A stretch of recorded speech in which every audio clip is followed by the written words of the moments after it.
First of all, just to warm up, I'd like you to convert the following terminating decimals into fractions. The video will now be paused and you'll have a few moments to do it. Question 1. We're only really concerned with the first decimal place, so I'm going to do the number 5 divided by 10 to the power 1. This clearly cancels to a half. The second one, this time we're concerned with the two decimal places. So I'm going to do 5 divided by 10 to the power 2, which is 100, and this cancels to 1 over 20. Question 3, similar to question 2, it's going to be 1 over 100, and that's clearly already in its lowest terms, and there's no need to cancel. And lastly, 8 over 1,000, because we're concerned with 3 decimal places.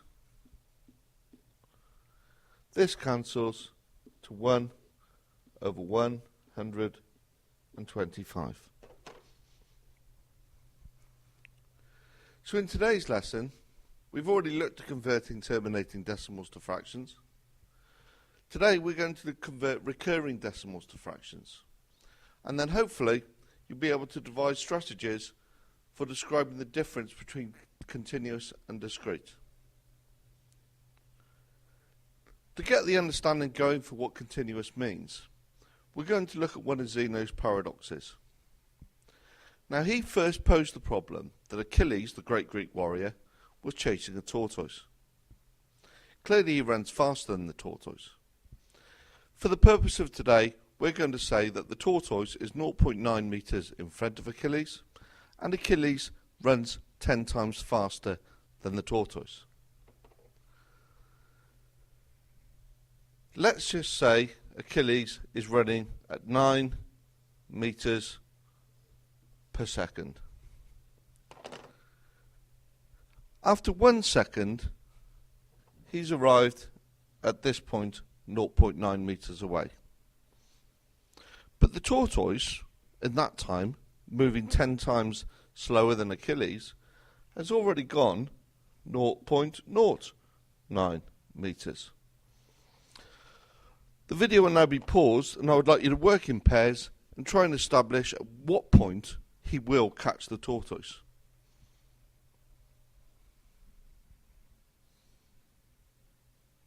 Okay, so we've already established that it's not after 0.9 meters, and the tortoise has already gone on 0.09, so we're at that point. So when Achilles gets to this point, the tortoise would have gone on another 0.009 meters, and so on, and so on, and so on, and so on. In fact, in theory, he should never actually catch the tortoise. Clearly he will catch the tortoise, which is why 0.9 must indeed equal 1. And the actual answer is he would catch the tortoise after 1 meter.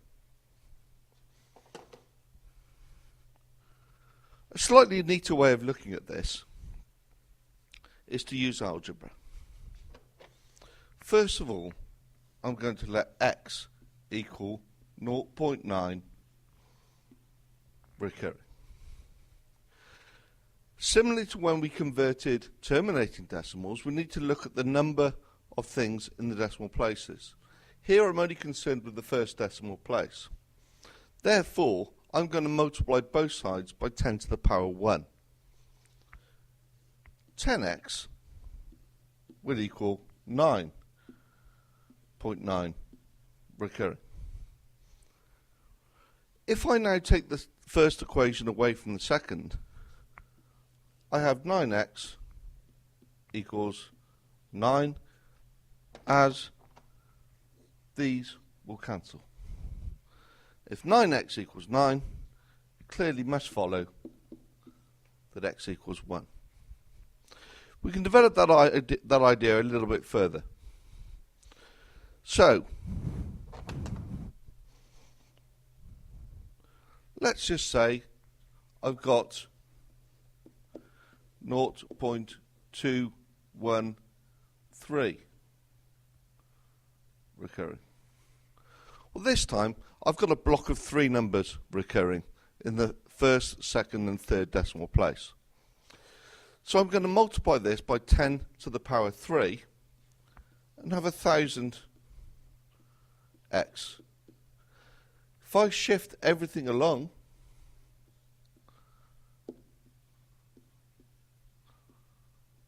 I have this situation, and again I can take the first equation away from the second. I end up with 999x equals 213. It naturally follows that x equals 213 divided by 999. Now here's a trick. Let's add up the digits in the numerator. 2, 1 and 3 gives me 6. That is in the 3 times table. Therefore I know that 3 goes into 213. Also 3 is going to go into 999. After simple multiplication, we have 71 over 333. Make sure you've got a copy of that in your book. Teacher will pause the video to give you time.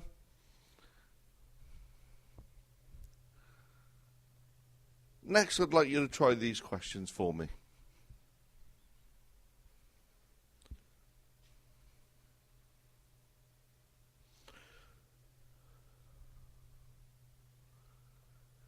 Here are the solutions to the previous questions on the board. Note you may still have got the right answer, but just not quite cancelled it down into its lowest terms. I'll give you a few moments now to mark your work.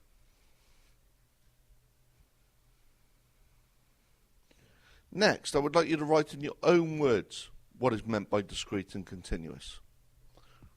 Remember, we're talking about Achilles catching the tortoise. We're talking about the ability to actually get somewhere. When you're describing it, think about the number line. Where else in maths would you need to know about discrete and continuous? Where would you need to know about discrete and continuous in the real world? I'm going to give you 5 minutes to do that, working in pairs if you like.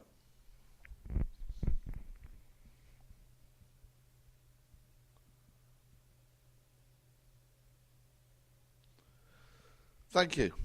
Now, who'd like to share with us some of the key points?